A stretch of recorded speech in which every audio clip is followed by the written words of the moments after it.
Пайғамбарымыз саллаллаху алейхи вассалам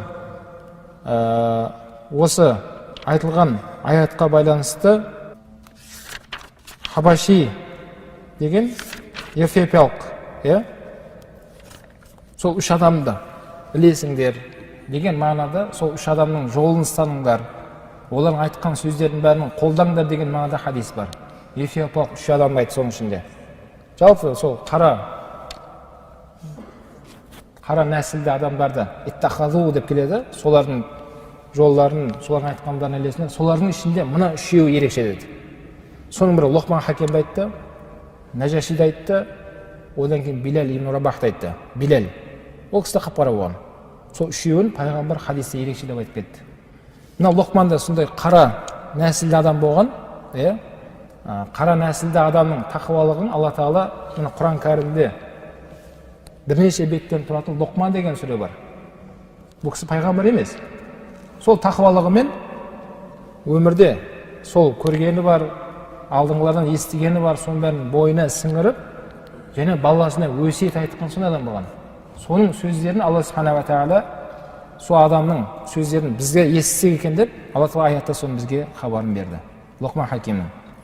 Демек, Лұқман Хакимнің баласына айтқан өсиеті біздің де балаларымызға, өзіміздің бойымызға айтылатын сипаттар айтылды.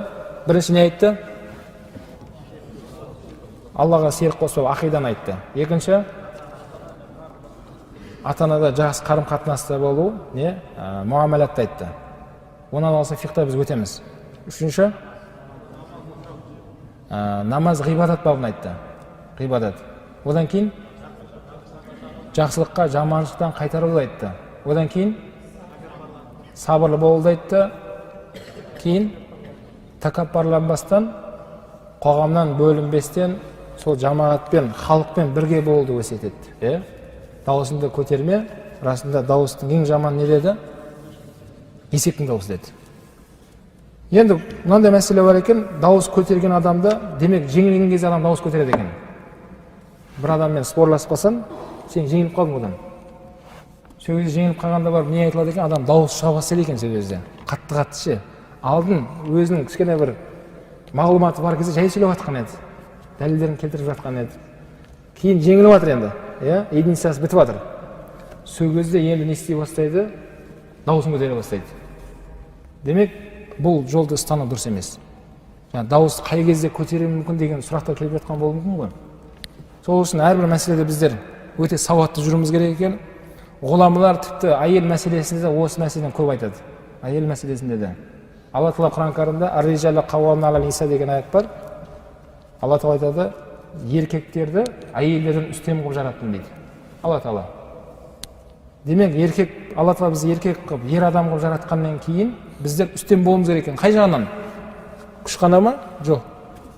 Ол ғана емес. Ақыл жағынан, білім жағынан, тіпті ғұламалар айтады, әйелің саған бір анекдот айтып берсе, сен оған екі анекдот айтып бер дейді. Сол әйеліңді қай жағынан болса сен мойындатуың керек дейді.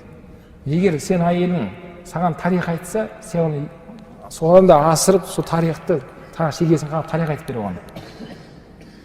Осында білесің, білмеймін десеңіз, онда сізге 1 минут жазылып қойды. Әйеліңіздің алдында сіз кімсіз енді, сол мәселеде сізді не жоқ. Соған байланысты келесі отырса, әйелің тек қана тарих айта береді. Сен әлсіз жерің сол ғой. Демек, бүткіл мәселеде бауырлар біздер сауатты болып, олар жоғары жүру керек екендігін Алла Тағала аятта ескертті. Ол деген сөз әйелдің дәрежесі түсіп тұрған жоқ. Алла Тағала сондай қылып жараттым деп жатыр. Ер адамдардың несі жоғары болу керек. Білім жағынан да, ақыл жағынан да, қай жағынан болса да бауырлар содан кейін барып, сол әйелдерімізден туылған балалар тақуа болып келеді иншалла. Ол балаларымызға Лұқман Хаким айтқан секілді осындай өсиеттерді айту әкелік біздің міндетіміз екен. Анасы мейірімділікті береді балаға, бірақ негізгі өмір қағидаттарын, білімдерін кім береді екен? Әкесі береді екен. Бәріміз де жұмыстамыз, бірақ қалай да болсын оған уақыт ажырату біздің міндетіміз екен. Қазір осыдан үйге барып жатып, телевизорға ұйықтап қалмастан, арасында балалардың сабағына көңіл бөлейік, балалардың тәрбиесіне көңіл бөлейік. Намаз құлшылықта да оларды қызықтырайық, ya bunday deb жақсы сөздермен үйретіп жатыр. Балақайым, ботам айналайын деп жақсы сөздермен баланы қызықтыру керек. Спорт мәселесінде қай жағынан болса да баланы үйретіп, ең үлкен ұстазы баланың әкесі ол.